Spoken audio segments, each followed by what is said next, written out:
Hello everyone and welcome.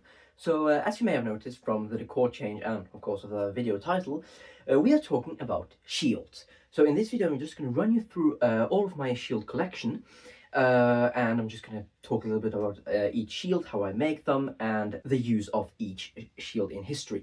I will only be talking about my own shields because my father and my brothers also have a lot of shields.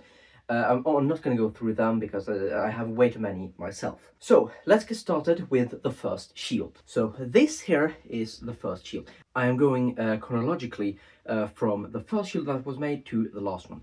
So this is the first shield I ever had. This is the exterior, and this is the interior.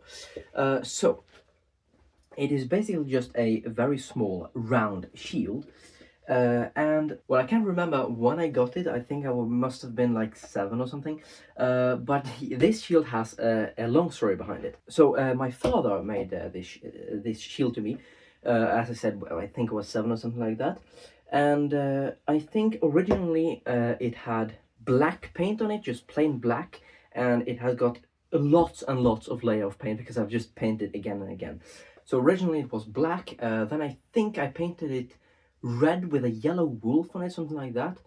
Then I painted it black with a certain kind of symbol on it, and then I painted it like this. So it's just a plywood shield, 1 centimeter plywood. It has an interior made up of this cloth here, and the exterior is just bare wood with paint on it. It is of course a boss grip shield, and it has this strap here, so you can put it on your back while traveling, for example. It also has this rabbit skin on the inside, which is nice just to protect the hand from any kind of impact you can have from the wood or the boss itself. So that's actually really nice to have. It also has this edging here, which is made out of canvas. I didn't have rawhide at that time, so I just used canvas just to have an edging. Now we can talk about the handle itself. So basically, this is a pretty classic construction that I use on lots of my shield, and it's basically you take a wooden stick basically, and you make it flat on each side with a round handle. So basically it is flat here, and then it has a round handle so you can grip it here. Now this shield is 60 centimeters in diameter, so it is a very small shield. It's a little bit impractical to fight with when you're trying to fight someone with a long weapon, because blocking at your feet is not very easy. But it's nice overall, and it's a nice small shield. And now we have this hexagonal shield. You may have seen this in the video where I swam in armor. This is the second shield I ever got. Again, it's my father who made it. Again, plain wood. It has no cloth on the inside, just bare wood with paint on it. The edging on this shield is some kind of cloth. Again, I didn't have rawhide at that time. The handle is a little bit different to what I usually have. So it's just basically a wooden plank with some leather wrapping on it. Works fine, but not what I usually make. Then we have the paint on the outside. So this shield here was originally black here, and white in the middle. I repainted it at one point in blue, and now it looks like it's a dark blue here and a little bit lighter blue here. It's actually just because it's black underneath here and white underneath here. Now this shield I haven't used for a long time, and I actually attached a boss to it for the video where I swam in armor, because I need some kind of shield, and I just used this one. So this shield boss here is different to the ones I usually use. It's way thinner, and I just quickly attached it on here for having a shield to swim with. The boss that was originally on this shield, I think, is this boss here that I reused to make this shield when I made this one. Well, speaking about this one, this is the next shield. So this shield here is a much larger round shield.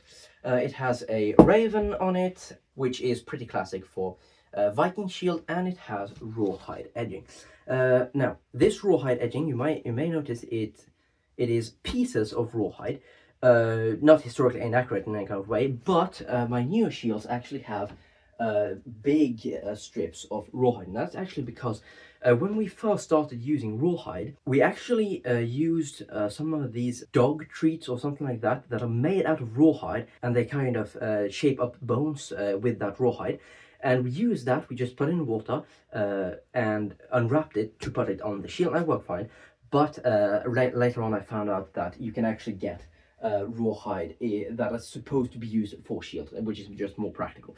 But this shield is made out of this dog treat rawhide, basically. Now this shield here is only 5 millimeters thick. The two other ones were 1 centimeter thick, so this one is half as thick, which is kind of good when you have such a large shield, because if you have a very large shield that is very thick, it's going to be heavy. Again, this is plywood.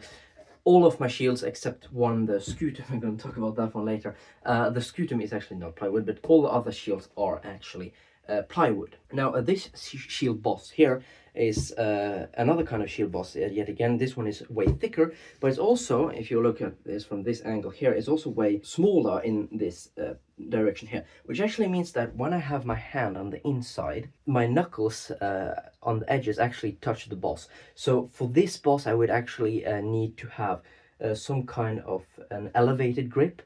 So instead, because now if you look here, it's flat here, and then it's a round handle that protrudes into the boss here. I should actually, for this kind of boss, make the handle of the shield be on the outside of the wood. So this shield here also has a strap here on the back. I think, yeah, this strap here is a little small. It still works, but it's a little small. And it also has leather wrapping here on the inside for the handle. Now I think that this shield is going to be scrapped at one point, because it has a problem with the knuckles, basically unusable because of that problem with knuckles. And it is overall a little bit unnecessary because it is basically the same shield as this one, only it's worse. So I think that this shield here is going to be scrapped at one point, and I'm going to use the boss for another shield if I want to make another shield.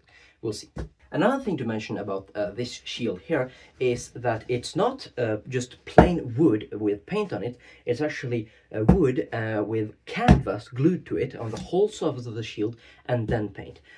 Canvas is something I started using at this point for shield because it adds an extra protective layer to the shield, and the paint sticks really well to the canvas because canvas is supposed to be painted on. So actually really nice to add that to your shield because the paint sticks very well to it, and also it's very easy to glue to the shield. I use wood glue to glue to the shield because the wood glue just sticks to it very well as paint would. And it has that on the front and on the back. Now we move on to this shield here. So again, a round shield. It is pretty small, but a little bit bigger than the first shield I showed. It's kind of in between that one and the one I just showed. So on the front, quite similar to the first one, just wood with canvas on top and then paint. Now this one is a 1 centimeter thick plywood sheet for the shield, so it's a little bit of a thicker shield, a little bit of a tougher small shield. Now this one does not have any canvas on the inside, and the handle is constructed in a little bit of a different way. So you can see the handle is really big compared to the other ones. So remember when I made this shield here, I tried to make a handle as I have done previously on the two other ones, but the handle actually broke when I did it because I didn't use tough enough wood. So I just decided to go for a very tough option like this. So this is basically a plank cut out in this shape and then smoothened out to make a good handle. Now this makes it very heavy, but it is really tough and strengthens the shield a lot. And I think that for the other shield, the one I just showed with the boss that was a little bit too small, I will have to use some kind of handle like this one, because as you can see, this one is just on the outside of the wood, while the other ones actually have the handle protruding into the boss. This one does not have it, so I have a lot of space for my hand. Now we move on to this shield here. Now this is my only strapped shield. As you can see, it is a strapped shield. So this is also my thickest shield of them all. So it is 1.5 centimeter thick plywood, so a really thick shield. But you kind of can have such a thick shield when you have a strapped shield, because it's closer to your body. It's not like, you're not holding it out that much, so you can have a rather heavy shield. And also it's more necessary because I don't want any arrows to pierce here, because if they do pierce, well, they will just go right through my arm, which it would not be particularly nice. Now this shield, you will notice, have this rawhide edging. At that point I had found out that you can buy rawhide for shield specifically, so I had done that. As for the previous shield, this has canvas on the outside, and it also has it on the inside. Only this one on the inside is not painted. You also notice that it has this rabbit skin padding underneath, which just makes holding the shield way nicer, because if you just have a hard wood back on it, your hand is going to get hurt and stuff like that. With this, so what I did here was basically to I have a rabbit skin nailed to this shield, and inside is stuffed another rabbit skin to give some padding. And that actually worked really nice, so that is really good. Another thing that I have on this one is actually these metal things on the end, and that was actually just to strengthen it, particularly down here on the bottom here, because it is a shield with a point, and when it hits something with that point, the point actually has really high chances of breaking or get chipped or something like that. Not too much if you have this steel thing on the end. Now the reason why I made this shield was actually just because I wanted to have a strapped shield, just to test how it is to do stuff with a strapped shield. I think originally what inspired me to make this shield was that I wanted to test whether or not you could dual wield in some kind of way while using a shield, because theoretically, since this hand is only holding a strap, theoretically you could dual wield in a certain kind of way while using a shield, and it does work to a certain degree, but it's a little bit hard and impractical, and you cannot really defend yourself too easily with a shield while dual wielding. So it kind of works, but not too well. Another reason why I made this shield was that I wanted to test how much better it was to have a strapped shield than a boss grip shield when riding on horse. And well, it did make some difference, but it wasn't huge. Then we have the paint. You're probably wondering, why did I paint this on it? I don't know, honestly. I was just looking for a medieval looking kind of shield paint, and that is the best I found. The other one have kind of fancy paint on them, but this one I just didn't really know what to put on a medieval looking shield, because like you cannot put a rune or a raven or something like that on a medieval shield. That would look weird. So anyways, on to the next shield. So the next shield is this shield here. So this one is a really big Viking shield. It is 1 centimeter plywood and is 90 centimeters across. So it's really a big shield. It is a historical shield. Usually a Viking shield would be thinner, but this one still is historical.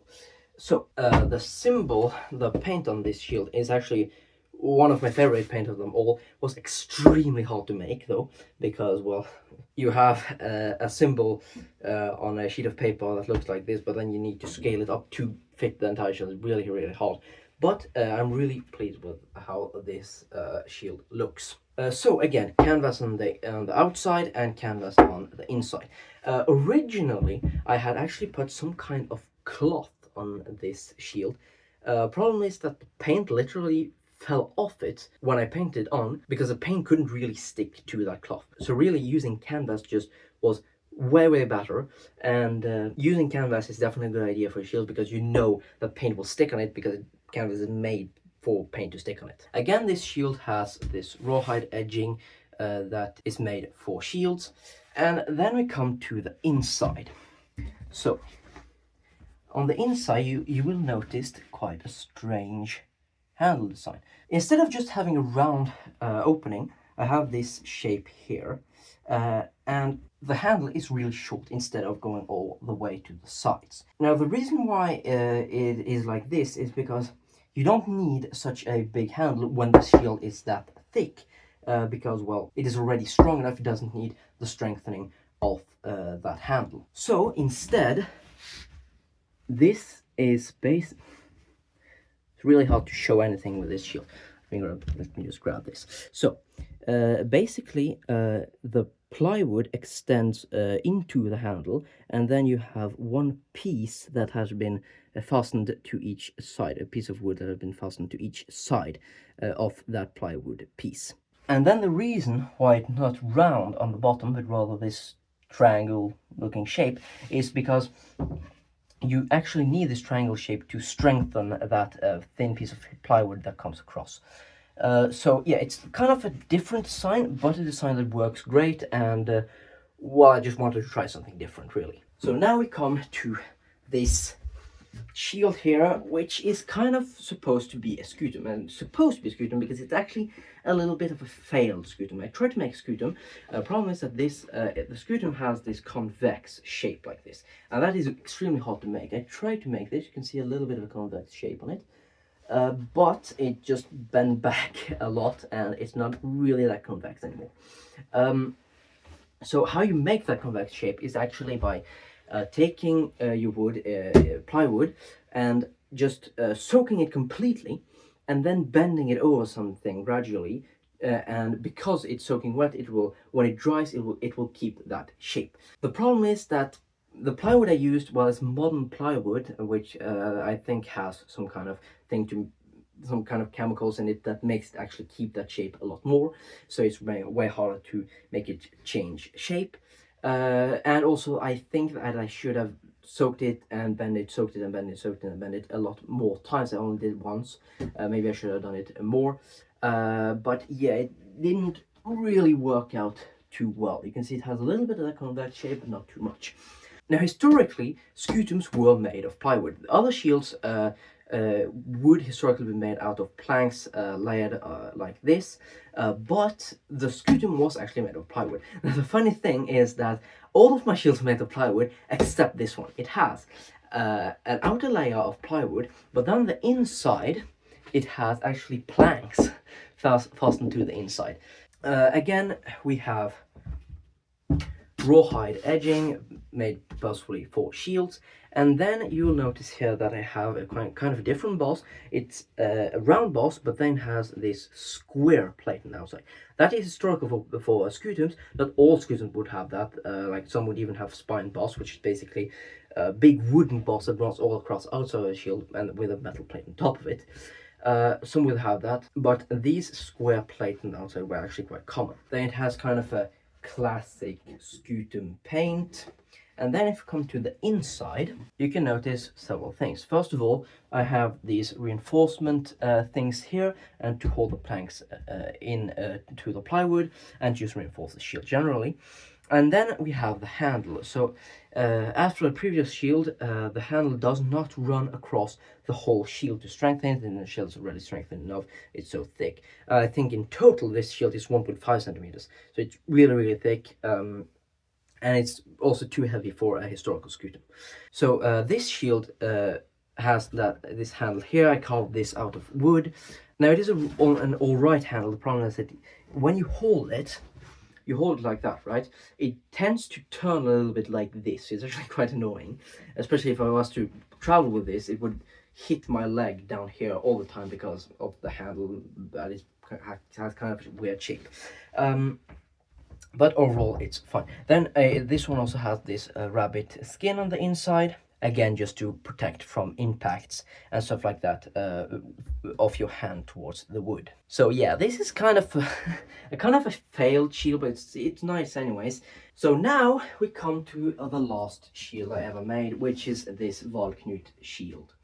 So this one is definitely a great shield. It's definitely the best one I have. It is made of a 5mm plywood sheet. I have found a 5mm to be relatively good for large shields, because if you have 1 centimeter plywood for bigger shields, it's just way too heavy and completely unusable. This one is still completely nimble, even though it's that big, because it's made of quite a rather thin plate. It has rawhide all around it, canvas on the outside and inside, classic boss and all of that.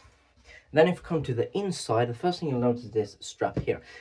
So if I grab this shield here, this has one of these straps, but it's really annoying when you're fighting anything with it, or not using the strap. It just goes in all direction when you move the shield, and it's just so annoying.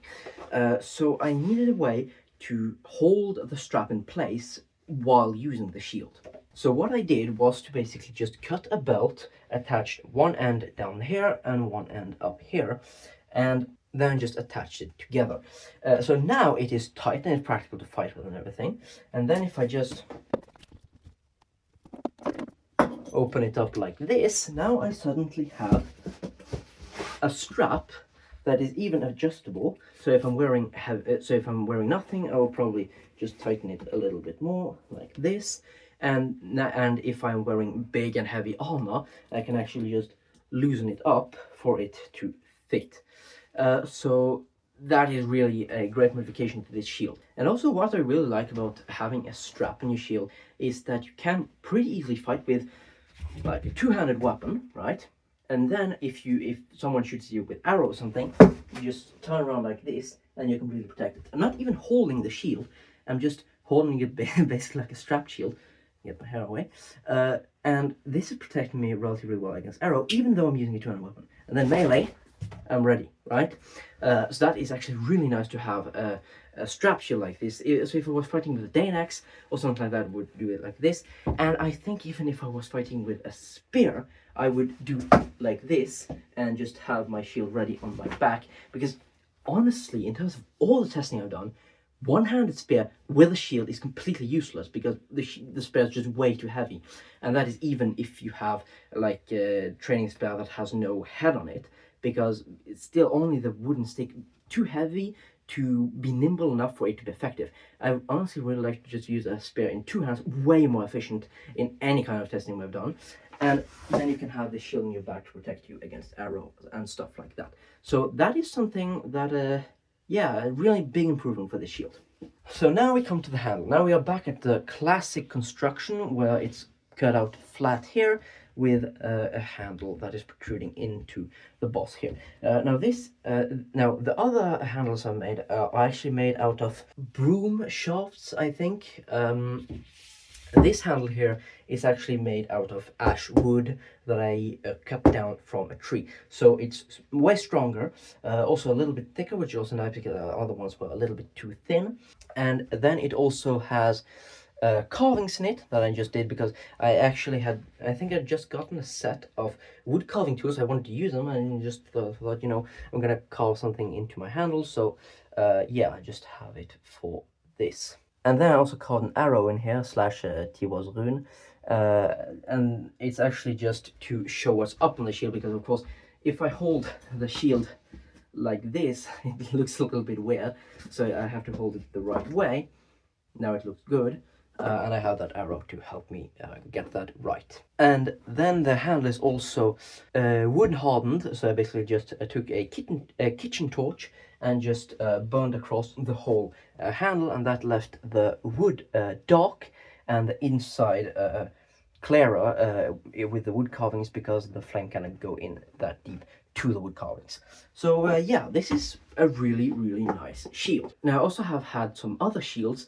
I had a drop shaped shield once, but those are actually just scrapped in the barn because I don't have that many bosses. So when I want to make a new shield to get like a really good shield like this one, I actually just scrap another shield to get the boss to make another one, and the other shield just laying in the barn basically. So I had a drop shaped shield, and I also had an oval shield, and I just reused the boss for other shields. So that was it, my whole shield collection. As you can see, I have a lot of them.